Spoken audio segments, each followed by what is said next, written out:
माझ्या शेतकरी भावांनो, माय बहिणींनो, त्याबरोबर इतर व्यावसायिकांनो, श्रमिक मजुरांनो, व्यापाऱ्यांनो, कारखानदारांनो, आज पहिल्यांदा माझ्या भाषणाची सुरुवात मी इतक्या लांबलचक संबोधनाने करतो आहे. गेली 25 वर्ष सातत्याने शेतकरी संघटनेचे काम करताना मी शेतकरी भावांनो आणि माय बहिणींनो एवढाच उल्लेख करून भाषणाला सुरुवात करत असे. आजची परिस्थिती वेगळी आहे. आज तुमच्यासमोर मी भाषण करतो आहे ते महाराष्ट्र राज्यातील विधानसभेच्या निवडणुकीच्या प्रसंगी तुमच्यासमोर येत आहे. यावेळी मी केवळ शेतकऱ्यांना उद्देशून बोलणार नाही, तर देशातील यच्चयावत नागरिकांना किंबहुना सर्व मतदारांना उद्देशून मी बोलणार आहे. या निवडणुकीचे महत्त्व लक्षात घ्यायचे झाले तर केवळ शेतकऱ्यांना काय त्यांचं योग्य दिशा आहे ती सांगून उपयोगी होणार नाही, सर्वांना ती सांगावी लागेल. याकरता पहिली गोष्ट मला जी सगळ्यांना सांगायची ती ही की तुमचं मत काही असो, तुम्ही कोणत्याही पक्षाचे असा किंवा कोणत्याही मताचे असा, मतं द्यायला चुकू नका. कोणत्याही परिस्थितीमध्ये मतदानाच्या दिवशी महाराष्ट्रामध्ये सगळ्या ठिकाणी मतदान एकाच दिवशी म्हणजे 13 ऑक्टोबरला आहे. तुमच्या गावाच्या अगदी जवळात जवळ जे मतदान केंद्र असेल तिथं जाऊन शक्य तितक्या लवकर आपल्या मतदानाचा हक्क बजावा, हे तुमचं पहिलं कर्तव्य. दुसरं कर्तव्य, मतं दिल्यानंतर ते कोणाला द्यायचं हा प्रश्न तुमच्याही मनात प्रत्येक मतदारसंघात येणार आहे. मी त्याबद्दल तुम्हाला सल्ला द्यायला इथं आलेलो नाही. मी एवढंच म्हणेन की तुमच्या माहितीतले जे उमेदवार आहेत त्यांच्या बाबतीत निदान 3 प्रश्न विचारा. पहिला प्रश्न हा की त्याला निदान जी जबाबदारी तो घेणार आहे, आमदार होणार आहे, त्या आमदारकी म्हणून त्याला निर्णय करण्याकरता जे विषय त्याच्यासमोर येतील ते समजण्या इतकं तरी शिक्षण त्याचं आहे का हे बघा. तो काही ग्रॅज्युएट असला पाहिजे, MA PhD असला पाहिजे असं काही म्हणत नाही, पण त्याच्यापुढे जे विषय येतील ते समजण्या इतका तरी त्याच्याकडे अभ्यास आहे की नाही याची काळजी घ्या. नंबर 2, त्याची प्रसिद्धी तुमच्या भागामध्ये खून, दरोडेखोर घालणं, गुंडगिरी करणं अशा करता असली तर अशा माणसाला मत देऊ नका, हे मी तुम्हाला बिनदिक्कतपणे सांगेन. आणखी जे उमेदवार काळा बाजार करून किंवा इतर वेगळ्या माणसांनी ज्याने अफाट संपत्ती उभी केली आहे आणि तुम्ही अनेक वेळा इतर मित्रांशी बोलताना असं म्हणता की ह्यांनी इतका पैसा आणला कुठून, अशी ज्यांची एकूण कीर्ती आहे अशा माणसांना सुद्धा देऊ नका. कारण त्याला मत दिल्यानंतर तो जर का आमदार झाला, पुढे कदाचित मंत्री झाला, तर त्याच मार्गाने तो फक्त स्वतःचं भलं करेल, स्वतःचे खिसे भरेल आणि मग ज्या कामाकरता तुम्ही त्याला आमदार म्हणून पाठवता ते काम सफल होणार नाही.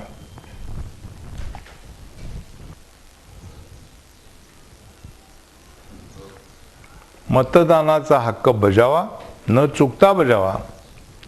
मतदान करताना जो उमेदवार गुन्हेगारी पार्श्वभूमीचा असेल, त्याच्या व्यवसायाच्या शक्यतांच्या पलीकडे ज्यांनी मालमत्ता गोळा केली असेल किंवा ज्यांनी गुन्हेगारी करून मालमत्ता जमा केली असेल आणि तुमच्या भागामध्ये वचक तयार केला असेल, अशा उमेदवारांना मतं देऊन तुम्ही स्वतःचा आणि तुमच्या महाराष्ट्र राज्याचा घात करू नका. याच्या पलीकडे एक दुसरी महत्त्वाची गोष्ट आहे. काही उमेदवार आणि काही पक्षसुद्धा वेगवेगळ्या तऱ्हेची प्रलोभनं तुम्हाला दाखवायचा प्रयत्न करतील. कोणी भांडी देतो म्हणेल, कोणी लुगडी वाटतो म्हणेल किंवा कोणी दारूची बाटली देण्याचा प्रयत्न करेल. महाराष्ट्र राज्याचे जे हित आहे ते इतक्या स्वस्तात विकू नका आणि अशा लालूची पोटी मतदान करू नका, हाही मुद्दा महत्त्वाचा आहे. सगळ्याच उमेदवारांची लालूच ही काही इतकी साधी सोपी नसते. काही पक्षांच्या कार्यक्रमात मतदारांना लालूच दाखवून त्यांना चुकीच्या रस्त्याला नेण्याचा कार्यक्रम असतो. उदाहरणार्थ 2 रुपये किलो तांदूळ देतो असं म्हटल्यामुळे साहजिकच ग्राहकाला मोह पडतो, पण अशा तऱ्हेच्या आश्वासनामुळे शेतकऱ्याला आत्महत्येकरीत पर्याय राहणार नाही या गोष्टीची कल्पना त्यांना न देता केवळ लालूच दाखवली जाते. तेव्हा अशा तऱ्हेने नोकरीची किंवा स्वस्त तांदूळाची, स्वस्त भावातल्या इतर गोष्टींची लालूच जर दाखवली तर लक्षात ठेवा की हा पक्ष काहीतरी भामटेपणा करतो आहे, त्याच्याकडे संपूर्ण देशाचं किंवा संपूर्ण राज्याचं भलं करण्याचा कार्यक्रम नाही आणि म्हणून तो तुम्हाला विकत घेण्याचा प्रयत्न करतो आहे. माणसांची विक्री खरेदी करण्याचा गुलामगिरीचा काळ गेला आहे आणि या मतदानाच्या आणि निवडणुकीच्या वेळी काही पक्ष आणि काही उमेदवार जर तुम्हाला विकत घेऊ लागले, तुमचं मत विकत घेऊ लागले, तर तुमचं मत अमूल्य आहे, इतक्या छोट्या किमतीला ते विकू नका. आणि अगदी काही प्रसंगी जर का तुम्हाला त्यांनी बळजबरीच केली, शपथी घ्यायला लावल्या, तर शपथ घ्या, पण मत देताना मात्र तुमच्या विवेकबुद्धीला स्मरूनच मत द्या. हाही मुद्दा तुम्ही लक्षात ठेवा. मतदान करताना कोणत्या पक्षाचा उमेदवार किती प्रचार करतो आहे, किती गाड्या घोडे उडवतो आहे याच्याकडे लक्ष न देता तो उमेदवार किंवा त्याचा पक्ष तुमचे दररोजच्या जीवनातले जे प्रश्न आहेत, जे प्रश्न तुम्हाला भेडसावतात, ते प्रश्न सोडवण्याकरता काय करू शकेल याचा विचार करणं आवश्यक आहे. संबंध वर्षभर आपण कोणत्या प्रश्नांची चिंता करतो? शेतकरी शेती करताना मी या शेतामध्ये घाम गाळून शेती करतो आहे, पण पीक आल्यानंतर निदान माझा खर्च भरून येईल का, माझ्या मुलाबाळांना पोटभर खाता येईल का, त्यांच्या शिक्षणाची व्यवस्था होईल का, सावकाराचं कर्ज फेडता येईल का याचा विचार करत संबंध वर्ष काढतो, 5 वर्ष काढतो. आणि नंतर निवडणुकीच्या वेळी त्या दिवशी मात्र जो पक्ष सगळ्यात जास्त ढोल नगारे वाजवेल त्याला जाऊन मत देतो. म्हणजे संबंध वर्षभर आपण साप दिसला की त्याला मारायला धावतो आणि निवडणुकीच्या वेळी नागपंचमीप्रमाणे मात्र त्याचीच पूजा करायला जातो. असं जर केलं तर पुन्हा पुढची 5 वर्ष तुमचे प्रश्न सुटण्याचा काहीही मार्ग राहणार नाही आणि मग पुन्हा 5 वर्ष तुम्ही आपल्या नशिबाला दोष देत व्हाल. आणि शेतकऱ्यांच्या बाबतीत जर बोलायचं झालं तर तुमच्यापैकी अनेकांना शेतीचे प्रश्न न सुटल्यामुळे आत्महत्या करण्याची वेळ येईल. इतका हा विषय गंभीर आहे, हे लक्षात ठेवून मतदानाचा हक्क बजावायचा.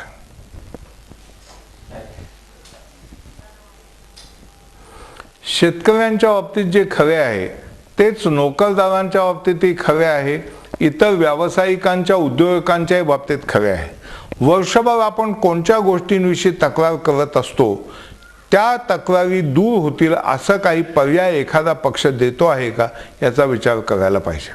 नोकरदारांपुढे आज सगळ्यात गंभीर प्रश्न आहे तो हा की जागतिक मंदीमुळे वेगवेगळे कारखाने, वेगवेगळे उद्योगधंदे बंद पडत आहेत. महाराष्ट्रातले अनेक उद्योगधंदे इतर राज्यात जात आहेत आणि बेकारीचं सावट पसरत चाललेलं आहे. मतदान करताना तुम्हाला हे बघावं लागेल की आपण ज्याला मत देतो आहे तो उमेदवार किंवा त्याचा पक्ष बेकारीची कुऱ्हाड पडण्याचं थांबवण्याकरता काही करू शकतो का? अनेक कारखाने बंद पडत आहेत, व्यावसायिक नादावीचे अर्ज भरत आहेत, तेव्हा निवडून आलेला पक्ष किंवा निवडून आलेला उमेदवार हा उद्योजकांना पुरेसं प्रोत्साहन देणारा आहे किंवा नाही हे बघावं लागेल आणि त्याप्रमाणेच मत द्यायला लागेल. या पलीकडे सगळ्या नागरिकांना अलीकडे भेडसावणारा प्रश्न हा एकूणच सगळ्या जीवनामध्ये जी काही असुरक्षितता आली आहे त्याचाही विचार करायला पाहिजे. घरातनं बाहेर पडलेली आपली मुलगी कामाला गेली, शाळेमध्ये गेली, कॉलेजमध्ये गेली, सुखरूप परत येईल का ही चिंता दिवसभर आईवडिलांना ग्रस्त करते. आपला गेलेला मुलगा नोकरी करता गेलेला परत येईल का, वाटेमध्ये गाडीमध्ये रस्त्यामध्ये कुठं स्फोट होईल, त्याच्यामध्ये त्याचा मृत्यू होईल किंवा तो जखमी होईल अशी चिंता त्यांना वाटत राहते. आपल्या आयुष्याची, जीविताची हमी राहिलेली नाही. केवळ आतंकवाद्यांमुळेच ही गुंडगिरी वाढली आहे आणि अत्याचार वाढले आहेत असं नाही.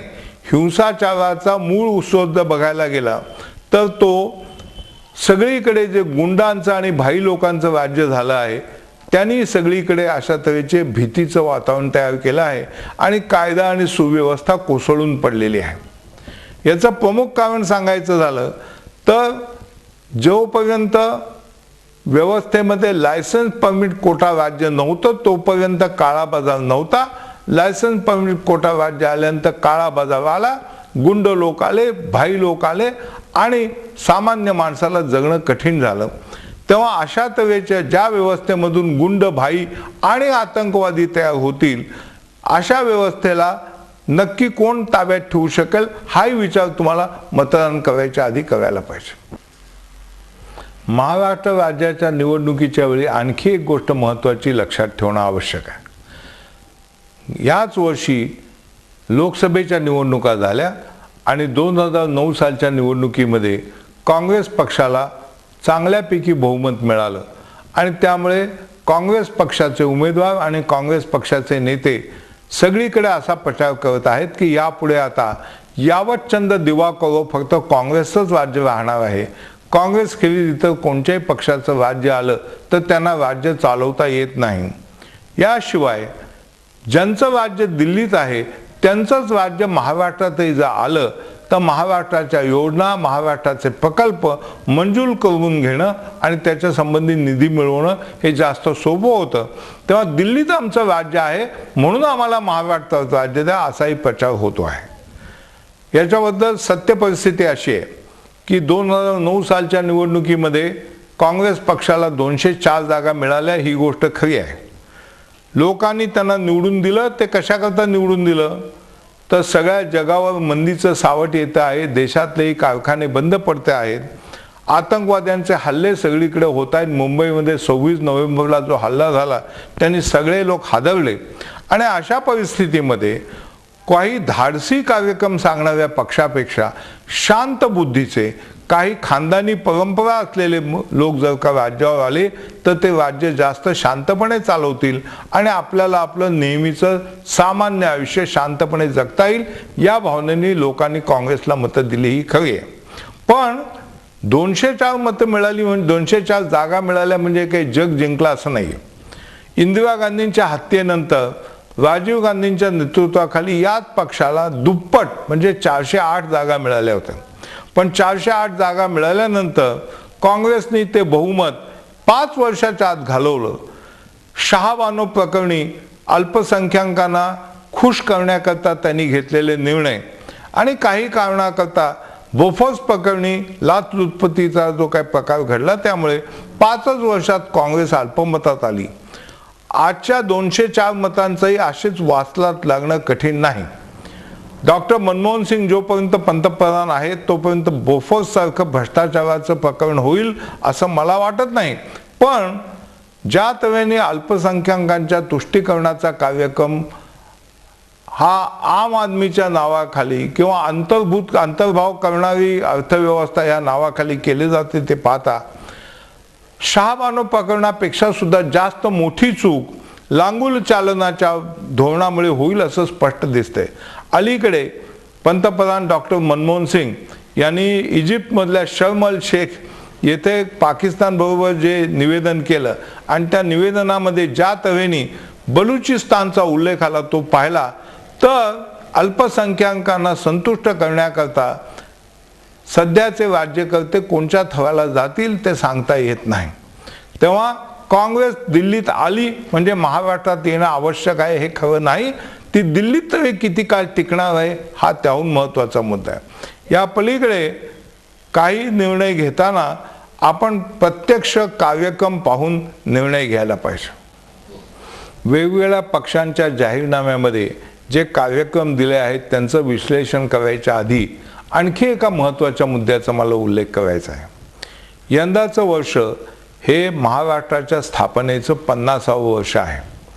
जेव्हा महाराष्ट्राची स्थापना झाली तेव्हा मराठी बोलणारे सगळे भाषिक एकत्र यावेत, त्याच्यामुळे भाषेचा विकास व्हावा आणि लोकांना सरकार दरबारी आपली कामं करून घेणं सोयीचं व्हावं अशी कल्पना होती. गेल्या 50 वर्षामध्ये असं दिसून येतं की याच्या आवत मराठी भाषिकांचं राज्य होण्याच्या ऐवजी काही एका मुठभर समाजाचं राज्य झालं आहे आणि त्यांनी मराठी भाषेचं भलं करण्याच्या ऐवजी शुद्ध मराठी म्हणजे कोणची याच्याबद्दल प्रश्न निर्माण व्हावा अशा तऱ्हेची धोरणं राबवली आहेत. महाराष्ट्रामध्ये आज मराठी माणसं स्वतः अल्पसंख्याक झाली आहेत आणि याचा दोष सुद्धा सरकारने चालवलेल्या आर्थिक नीतींवरच ठेवला पाहिजे. तेव्हा जर का 50 वर्षानंतर महाराष्ट्राची स्थापना होऊन मराठी माणसाच्या महत्त्वाकांक्षा मराठी माणसाच्या इच्छा पुऱ्या होत नसतील तर त्याला उत्तर काढायचं आणि उत्तर काढायचं म्हणजे इतर राज्यातल्या लोकांचा, इतर भाषिकांचा द्वेष करून काढायचा असं नाही, तर त्यांच्या तुलनेने आपण आपल्या पायावर जास्त खंबीरपणे कशा तऱ्हेने उभे राहू या तऱ्हेने विचार करून त्याचा निर्णय घ्यावा लागणार आहे. मी गेली 30 वर्ष शेतकरी संघटनेचं काम करतो आहे आणि त्यानंतर शेतकरी संघटनेच्या कामाच्या आधाराने स्वतंत्र भारत पक्षाचा राष्ट्रीय अध्यक्ष होण्याचा मला बहुमान मिळाला आहे. शेतकरी संघटना आणि स्वतंत्र भारत पक्ष यांची एक मोठी परंपरा राहिलेली आहे. एका काळी 25-30 वर्षापूर्वी शेतकरी संघटनेचं कांद्याचं आंदोलन चालू झालं, तेव्हापासून शेतकरी संघटनेने अनेक नवनव्या कल्पना देशासमोर ठेवल्या आहेत, शेतकऱ्यांसमोर ठेवल्या आहेत. ज्यावेळी या कल्पना शेतकरी संघटनेने पुढे ठेवल्या त्यावेळी त्या सर्वसाधारण लोकांना, अर्थशास्त्रज्ञांना आणि राजकीय नेत्यांना हास्यास्पद वाटल्या. आज 25 वर्षानंतर तीच मंडळी शेतकरी संघटनेच्याच कल्पना उचलून त्यांच्या शब्दात आज त्या कल्पना जणू त्या स्वतःच्या आहेत असं मानतायत. काही उदाहरणादाखल मी सांगतो. 1980 साली शेतकरी संघटनेने पहिल्यांदा शेती ही तोट्याचा धंदा आहे याचं कारण भारत विरुद्ध इंडिया अशा तऱ्हेचं अर्थशास्त्र आहे ही कल्पना मांडली होती. त्यावेळी त्याच्यावरती प्रचंड टीका झाली. आज सगळेजण ती कल्पना मान्य करतात. शेतकऱ्यांची कर्जमुक्ती व्हावी ही कल्पना शेतकरी संघटनेने पहिल्यांदा मांडली आणि त्यावेळी ज्यांनी शेतकऱ्यांना कर्जबाजारीतनं नादावीकडे ढकललं जात आहे अशी टीका केली तीच मंडळी आता आपणच शेतकऱ्यांना कर्जमाफी मिळवून दिली अशा तऱ्हेची बढाई मारत आहेत. शेतकरी संघटनेने नवनवीन तंत्रज्ञानांचा पुरस्कार केला. जास्तीत जास्त खुला व्यापार व्हावा याकरता जागतिक व्यापार संस्थेचा पुरस्कार केला. त्यावेळी सर्व लोकांनी त्यांना विरोध केला आणि 25 वर्षानंतर आज सगळेजण शेतकरी संघटनेच्याच मताचे झाले आहेत. ते शेतकरी संघटनेत आले नाहीत, स्वतंत्र भारत पक्षात आलेले नाहीत, पण आपापल्या पक्षात तेच कार्यक्रम राबवत आहेत. यावरून लक्षात घेण्याची गोष्ट अशी की आज ज्या कल्पना या निवडणुकीच्या निमित्ताने स्वतंत्र भारत पक्ष मांडतो आहे त्या कदाचित आज लोकांना मान्य होणार नाहीत. पूर्वीप्रमाणेच कदाचित 20-25 वर्षांनी आम्ही जे बोलतो आहोत त्यात सत्य होतं आणि त्यातच देशाचं आणि महाराष्ट्राचं हित होतं हे पटेल, पण तोपर्यंत फार उशीर झाला असेल. आणि आजच्या या निवडणुकीच्या निमित्ताने स्वतंत्र भारत पक्ष आणि शेतकरी संघटना तुमच्या समोर जे प्रश्न जे कार्यक्रम मांडते त्यांचा विचार करून आपल्याला मतदानाचा निर्णय घ्यावा लागणार आहे. कोणत्याही देशाला म्हणा, राज्याला म्हणा, सगळ्यात प्राथमिक गरज कोणची असेल, सगळ्यात महत्त्वाची गरज कोणची असेल तर ती शांततेची आणि सुरक्षिततेची. जोपर्यंत देशामध्ये, राज्यामध्ये कायद्याचं राज्य नाही, गुंडांचं राज्य आहे, तोपर्यंत कोणत्याही नागरिकाला स्वतंत्रपणे आणि शांततेमध्ये जगण्याचा हक्क मिळणं शक्य नाही. इंग्रजांनी हिंदुस्थानात आल्यानंतर पहिल्यांदा ठगीचा आणि पिंडाऱ्यांचा बंदोबस्त केला आणि त्यानंतर शाळा काढल्या, इस्पितळं काढली, टपाल खातं काढलं, तारा काढल्या, रेल्वे काढल्या, पण त्याच्या आधी पहिल्यांदा दुंडगिरीचा बंदोबस्त केला. दुर्दैवाने आपल्याकडे हिंदुस्थानामध्ये स्वातंत्र्य मिळाल्यानंतर पहिल्यांदा कायद्याचं राज्य आणण्याच्या ऐवजी ज्यांनी सत्याग्रहाच्या निमित्ताने कायदेभंगाचा कार्यक्रम राबवला त्यांच्या हाती सरकार गेल्यामुळे आणि त्यांनी समाजवादाच्या नावाखाली लायसन्स परमिट कंट्रोल कोटा राज्य आणल्यामुळे सर्वत्र काळा बाजारवाले, गुंड, भाई यांचं राज्य सगळीकडे पसरलं आहे. आणि देशात काय आणि महाराष्ट्रात काय गुंडगिरीचा बंदोबस्त केल्याखेरीज कोणत्याही तऱ्हेची प्रगती होणं शक्य नाही. एका काळी मुंबईचं पोलीस खातं हे स्कॉटलंड यार्डच्या बरोबरचं आहे अशी शेखी मिळवली जात असे. जेव्हापासून दारूबंदीचा कार्यक्रम राबवला गेला तेव्हापासून हळूहळू पोलीस खाते भ्रष्ट होत गेलं आणि त्यानंतर पोलीस खात्यातल्या नेमणुकांकरता जेव्हा पुढारीच पैसे गोळा करू लागले तेव्हा त्या खात्याचं संपूर्ण मातेवर झालं अशी आजची परिस्थिती आहे. जिथं जिथं म्हणून गुंडगिरीचा उगम होतो तिथं तिथं त्याचा बंदोबस्त करण्याची आवश्यकता आहे. तुम्ही स्वतःला प्रश्न विचारा. ग्रामीण भागातले लोक तुम्हाला असं सांगतील की सगळ्यात जास्तीत जास्त पैशाची खाबुगिरी आणि भ्रष्टाचार कुठं होत असेल तर तो सहकारामध्ये होतो किंवा नगरपालिकांमध्ये होतो, या स्वराज्य संस्थांमध्ये होतो. स्वतंत्र भारत पक्ष तुम्हाला एक कार्यक्रम देऊ इच्छितो. जर का स्वतंत्र भारत पक्षाच्या हाती सत्ता आली तर ते करतील, पण जर का सत्ता आली नाही तर त्यांच्या हाती जी काही आमदारांची संख्या असेल ती संख्या हाती घेऊन हा कार्यक्रम राबवण्याचा आम्ही प्रयत्न करू. इथं एका मुद्द्याचा मला उल्लेख करायचा आहे की गेली 5 वर्ष स्वतंत्र भारत पक्षाचा फक्त एकच आमदार मुंबईत होता आणि एकच खासदार दिल्लीत आहे. आणि एवढं असताना सुद्धा अनेक कार्यक्रम असे आहेत की जे या एकट्याने राबवून घेतलेले आहेत, त्यांचा परिणाम त्यांनी दाखवला आहे. या पद्धतीने जरी स्वतंत्र भारत पक्षाच्या हाती सत्ता आली नाही तरी सुद्धा हे कार्यक्रम राबवण्याच्या दृष्टीने ते महत्त्वाची पावलं उचलू शकतात, इतका त्यांचा प्रभाव आहे. पहिला कार्यक्रम म्हणजे ज्या ज्या मंडळींनी सहकारामध्ये काम केलं आहे, नगरपालिकात काम केलं आहे आणि त्यात नवीन रहस्यमय किंवा गूढ असं काही नाही, सर्वसाधारण बाजारात सुद्धा लोक असं बोलतात की अमका पुढारी परवापर्यंत सायकलने जात होता आणि आता एकदम 4-4 मोटारी ठेवतो आणि 4-4 बंगले ठेवतो, हे काय भानगड आहे. अशा सगळ्या मंडळींची आपोआप कोणाहीवरती आरोप ठेवण्याची आवश्यकता नाही. जी मंडळी 5 वर्षापेक्षा जास्त कोणत्याही सत्तेच्या स्थानावर राहिली आहेत, मग ती सहकारात असोत, नगरपालिकेत असोत, जिल्हा परिषदेत असोत किंवा महाराष्ट्र शासनात असोत, त्यांच्या मालमत्तेची आपोआप चौकशी होईल आणि त्यांची मालमत्ता ही योग्य तऱ्हेने मिळवली आहे किंवा नाही याच्याबद्दल निर्णय करून त्यांच्यावर योग्य ती ॲक्शन घेतली जाईल. हा कार्यक्रम तुम्हाला फक्त स्वतंत्र भारत पक्षच देऊ शकतो, कारण आमच्याकडे भ्रष्टाचार नावाला सुद्धा नाही. हा कार्यक्रम जाहीर करण्याचं आव्हान मी तर सगळ्या पक्षांना देतो. कोणत्याही पक्षाने, काँग्रेस असो, राष्ट्रवादी असो, शिवसेना असो, भाजपा असो, या सर्व मंडळींनी जेव्हा त्यांच्या हाती सत्ता आली तेव्हा भ्रष्टाचारामध्ये हात घातलेला आहे. भ्रष्टाचार समूळ निपटून काढायचं अशा तऱ्हेचा कार्यक्रम घेण्याचं धाडस आणि घेण्याची नैतिक ताकद ही फक्त स्वतंत्र भारत पक्षाकडे आहे. गुंडगिरीचा बंदोबस्त करून कायद्याचं राज्य स्थापन करण्यामध्ये पहिला प्रश्न निर्माण होतो तो हा, कायदे आहेत तरी काय, अमक्या विषयावर नेमका कायदा काय आहे आणि कायदा पाळू इच्छिणाऱ्या नागरिकांनी नेमकं कसं वागलं पाहिजे यासंबंधी कोणीही निश्चित काही सांगू शकत नाही.